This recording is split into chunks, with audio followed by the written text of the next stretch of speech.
Hello there. Hello there. My name is Mary Lowry. This is my YouTube channel. Actually, hold on. Is this the best angle for this? I don't know. I doubt that I'll be able to keep the angle properly consistent. I'm never able to keep things consistent. Uh, Regardless, hello. My name is Mary Lowry.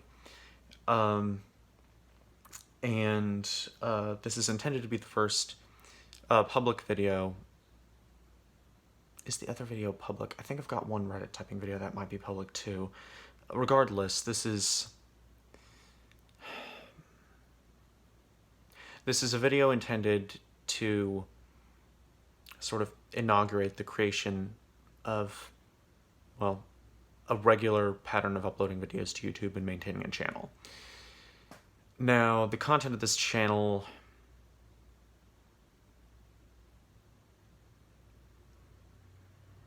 is going to be a bit on the vain side, I think. Dang, that's the trouble.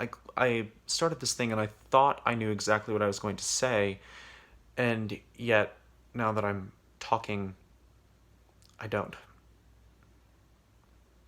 I was going to explain why I was creating the channel. I was going to give an excuse for the channel, if you will, because the channel is effectively an extended exercise in vanity. I think about myself a lot, and as a result, I talk about myself a lot. And that's just me doing this to whoever is willing to click on the links and listen. Not necessarily always about myself. Some of it's going to be about what I believe. Some of it's going to be about the limited amount of wisdom I've picked up over the years and might be able to put to your use. But much of it is going to be very autobiographical, very introspective, simply because because that's what I think about when I'm driving, and I drive as part of my job, when I'm shopping for groceries and stuff is easy to find, when I'm standing in line at places, when I'm eating dinner, when I'm sitting in the car with nothing to do, when I'm at home, when I'm walking around, when I'm here, when I'm there. I'm always ruminating. Sometimes on life, sometimes on religion, sometimes, usually, on myself. Because I don't make sense. That's the trouble here. I don't make sense. I feel emotions that it does not make sense for me to feel. I think thoughts that it does not make sense for me to think. I hold beliefs that it does not make sense for me to believe. I do things it does not make sense for me to do. I fear things it does not make sense for me to fear. Now, you might be wondering if everyone does that. I would not know. I'm not other people. I'm bad at reading other people, and, well, from what I can tell, other people aren't very much like me at all. In both good ways and bad ways. I think my good points are very good, and my bad points are very bad. I'm a very lopsided person. At least as far as I can tell. And, well, yeah, perhaps a very vain one as well. I know it would be good to think about other stuff, and sometimes, because the introspection can get to a very damaging and self-defeating point, sometimes I do try to pull myself out of the cycle and actually engage with the real world, because I know that's what I'm supposed to do, and that's what I'm going to need to do if I'm ever to improve my life. It's not my first instinct, though, and it's very difficult to do that.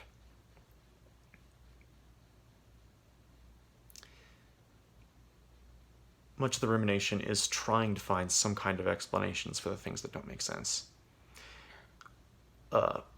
Some kind of explanation for my ridiculous behavior.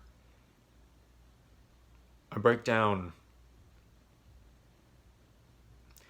I break down in tears because I can't, you know, do my job correctly. And by doing it correctly, I mean doing it perfectly down to the second. And I wonder why that is. And I have millions, well, not millions, that's an exaggeration, but I have very large and elaborate theories about why that is. But those large, elaborate theories don't make sense. That's the trick. I was like, okay, maybe this is tied to my bad self-esteem, but couldn't it also be tied to simply the fact that the task is difficult? Maybe this is tied to my sense of self, but could it also be tied to my worldview? Could it be tied to this? Could it be tied to that? Could it be something physical? Could it be something gender related? Could it be some sort of traumatic reaction, some kind of PTSD thing? And that's the trouble.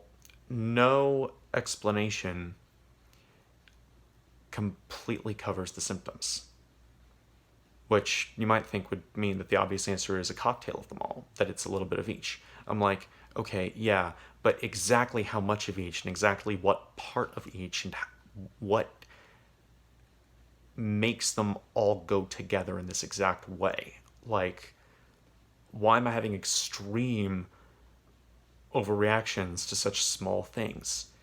It does not make sense for a person to have overreactions that extreme. Or, for that matter, it does not make sense for a person to be this introspective, or for a person to need an explanation this elaborate. And so things get a little bit meta. And the trick is, I get the sense that I should already know the answers. I am me, my mind is my mind, therefore there shouldn't be anything in my mind that I'm not aware of. So, shouldn't I just know the explanation? All the stuff causing the problem, all the things causing my problems are in here, and I have access to this, so I should have access to the answers, but for some reason, I don't have the answers, and that does not make sense. One time, just for thought experiment or metaphor or something, I was like, what if there were a magic notebook or notepad or something where every time you had a thought or an emotion or a mental image that would get like instantly magically written down in this kind of notebook or journal or thing? Think of comic strips, the way little thought bubbles form out of your head with fluffy clouds and all that. Imagine a thought bubble. Imagine if every thought you ever had popped up in a thought bubble and was logged down, and you could go back and be like, okay, this is exactly what I was feeling, this is exactly what I was thinking, I can trace exactly what mental processes led me to do what I'm doing. Wouldn't that be sweet? Wouldn't that be wonderful? Well, that's the thing. That logbook, to the extent that it exists only in my subjective experience, only in my memory. If I have the book, it's like this. I have a notebook like that. It is my memory, my subjective experience, and I'm reading it, and I feel like it's written in a language I don't understand. Now I look around at everyone else, people who don't have my baggage, people who don't have my mental imbalances, people who are saner than me and better at understanding the universe, people who actually have common sense, and I'm like, hey, can you read this? Because I'm used to other people knowing things that I don't. But that's the trouble, because this is a metaphor. In therapy or in videos like this, I can attempt to describe what I'm experiencing, but other people can't actually see the notes in the notebook. I hold it up to them and it's invisible. I'm like, I know other people could read this if I could just show it to them, but the words are invisible. I need to like read out loud what's on the page so that they can understand it, and it's written in a language I don't understand, so I'm sort of mouthing the syllables, coming up with the best explanations I can think of, but knowing the whole time that I'm not actually conveying the true nature of the problem or the true nature of the causes. It's part of why I got into personality typing in the first place. Now, this is a public video. Some people watching this are going to be simply surfing YouTube. Others are going to be people I showed this channel to. If I ever have more valuable stuff on this channel, like videos that are not about myself, but about actual, real topics that apply to you, it's possible that I will actually someday have some kind of, following or fan base. And if I ever do, this thing is going to be here. You'll look at it and be like, wait a minute, why the hell is she talking about freaking personality typing? Is this like a hobby channel? Is this a side channel? Well, for those of you who are looking at this in a backlog from months later when the channel is something completely different, I created the channel. Basically, this channel is my attempt to read out loud from the notebook of experience I have, hoping other people can figure out what it actually says.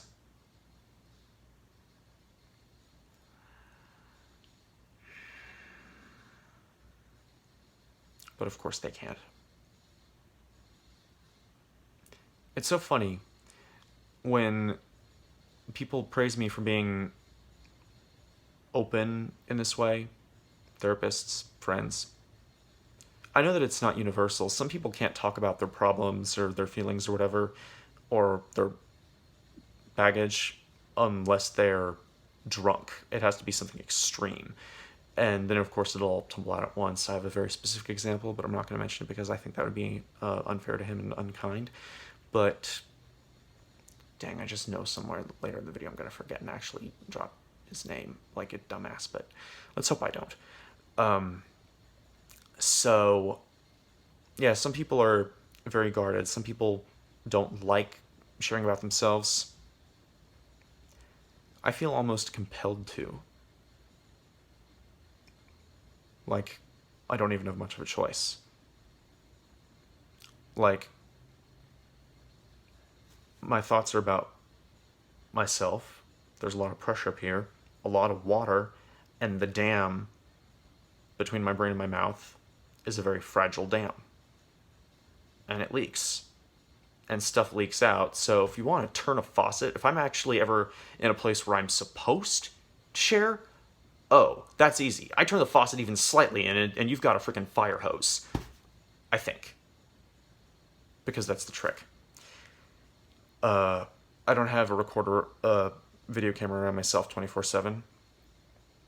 I know that my subjective experience of the world does not match to the events that actually happen in a very perfect one-to-one way. And it bothers me. Because I know that it does for everyone else. I don't know what's wrong with me. Does it? My therapist says it doesn't. It actually makes more sense that it would not. It's just, I don't know. Sometimes when I speak, I'm actually saying things that make sense, things that I can actually be like, yes, this is a true statement about the way the world works. And other times, like right now, I say what I'm saying because it's like the logical consequence of whatever sequence of thoughts I've been having up to this point, and it needs to continue there, I think. This video isn't what I thought it was going to be. This was going to be an attempt to explain, the purpose of it, what I hope to accomplish with it, but I don't know if that's what it's actually done. This is a good angle. This is a good angle. I actually look good in this light. It shows off my cheekbones a little. I like it. A weird side note there. What else was I going to talk about? You may have noticed that I have a hard time trusting my own judgment on things. there are actually, I think there are several different contributing factors. In this case, I think it's not one problem, because I think this is very much an overlap. I have several different things in my background that would all make it difficult for me to trust my own judgments and my own perception of reality. And if I have all four of these, that would explain why the problem is as severe as it is. The first is attention deficit disorder. I have had it since I was a kid, diagnosed then, and the diagnosis definitely makes sense given the direction my life has taken. And that does cause a bit of a disconnect between you and the real world, because of course you're naturally inclined to daydreaming. You live in your mind. You don't live in the real world. The real world is out of your control. It just bombards you. It comes at you. It's its own thing. The second cause I can think of, it gets into personality typing stuff, but it's possible sensory tidal waves. Those of you who ever encountered this channel and are not, familiar with what I'm talking about will be a bit baffled, but I might as well go into that at some point, although that might need to be in a later video. This one is sort of a directionless ramble with no real purpose. I might upload it anyway.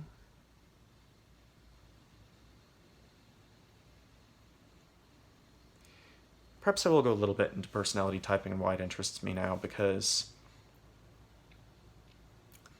the way I went down this rabbit hole is quite interesting. A few months ago, in sort of an anime fan subreddit for a franchise that I'm a fan of, someone did this sort of weird little Reddit post about, hey, I think this character is this MBTI type, and I was looking at it, and I was familiar with MBTI because I'd been really into it in my senior year of college, specifically into socionics. I was super into socionics my senior year of college, obsessively so. My opinion on socionics is now very mixed, we'll get to the reasons. But anyhow, when I was looking at that, I was like, hey, wait a minute. You typed the villain as my type. How dare you? Is that actually my type? I've changed a lot since then, so I took another test out of curiosity, and I typed as, on that thing, on that website, INFP. Now, the INFP stereotype is sort of, a pleasant, kind person with an enormous daydreaming tendency. It's a very flattering stereotype, and one that fits me in an enormous amount of ways if I'm taking a very, positive and sunny interpretation of myself. But here's the trick. Remember my background in socionics? Well, in socionics, there's an association between deductive reasoning and the TI function, which the INFP, according to socionics, has last. So, if I am an INFP, then either I am bad at deductive reasoning, or I don't care about it. We'll get into that later, but let me just say that the mental processes associated with deductive reasoning are a huge part of the kind of introspection that happens up here. A lot of the chains of thought that happen up here take place with something along the lines of deductive reasoning and not inductive, and I am aware of this. For the result I got to actually be true, everything I've said about myself in this video so far, about my tendency to introspect, would have to be false. So this wouldn't be a case of me, making a normal mistake about myself and not being able to explain something about myself. That's normal for me. What this would mean that the very few things that I have figured out about myself are the literal opposite of what is actually true. Now, it is, like I said, it's very difficult for me to figure out exactly what makes me tick. But I know some things. I know at the very least that I have a strong tendency to rumination, and according to this result, I would not. But, if I am actually not that type, why did I get that result on a test? Someone else, actually a program, but probably a program designed to measure something in reality, got this result, therefore there must be something in reality that caused this result. This does not make sense, this does not work. There has to be something about me that would explain why I would have a mind that is very heavy on deductive reasoning processes that would also resemble an INFP. What kind of psychological phenomenon would lead to that happening? And that thing is what sent me down the rabbit hole of getting back into Myers-Briggs. This was a few months ago. I got very into the work of Michael Pierce. Pierce is a genius, but he basically deepened the dilemma. Because much of what the content of his videos is brilliant, but it does operate on the same assumptions of people missing things in their stack and the functions being very specifically tied to certain mental processes. So, if I have the kind of mental process that should supposedly be FI, and I have the kind of mental process that should supposedly be TI, and I have both of them in a very strong way, that is literally impossible according to the system we're looking at. It's just not holding up. Like, basically everyone who gets into MBTI, there was one point when I thought I was an INFJ, still would not completely rule it out. But, then the thing is, an enormous amount of people mistype as INFJ. There's generally this stereotype that INFPs who want to be special type is that, which sounds upsettingly plausible and sort of parallel to what I'd been going through, but not quite. But whatever the case, it made me worry. But somewhere in this rabbit hole, I encountered the work of Dave Powers. Hi, Dave, if you're watching this, which you likely will at some point in the future if I ever link it to you. I don't know if we've actually talked about deductive or inductive reasoning. We may very well have. This is a few days before the Wednesday when I'm scheduled to call you. Don't know how that call is going to go, but we'll see. But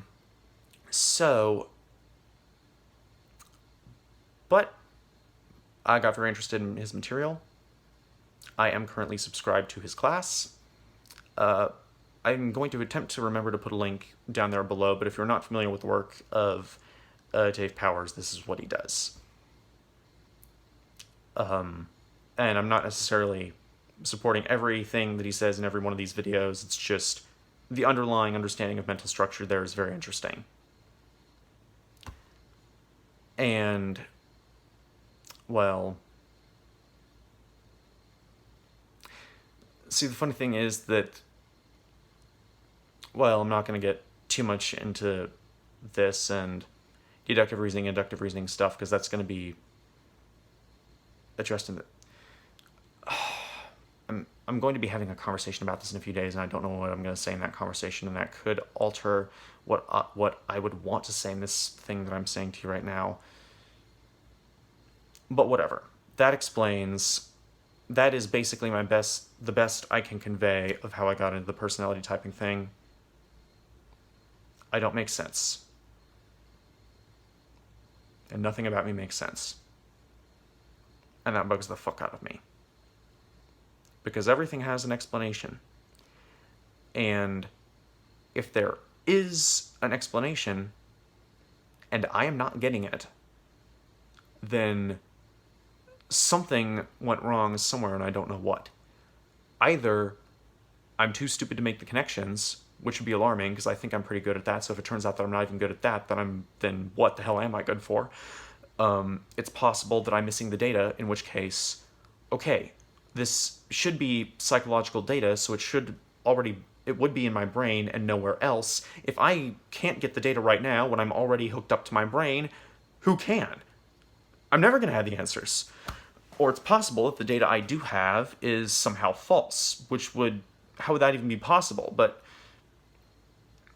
Whatever. I've come to the end of my rant. I have not actually conveyed a coherent point. I have not actually uh, given a good reason why you should watch this channel, or a good statement of purpose about what the channel is for. I just started the video, and I said whatever the hell came into my head. But a lot of this has been bubbling up for a while. A lot of the stuff I'm saying right now is the sort of stuff that I think when I'm driving, when I'm in the grocery store, when I'm eating dinner, pretty much at every time of the day. So, yeah. Makes sense that I talk about it. In a sense, I've had the script for this for quite some time. It's just not a very well-organized script. It's an elaborate script, though. I need to double check over the video to make sure that I actually did say everything in here that I need to say. I probably did not, but hopefully I'll be able to fill in the blanks better and actually convey some information of value in the future.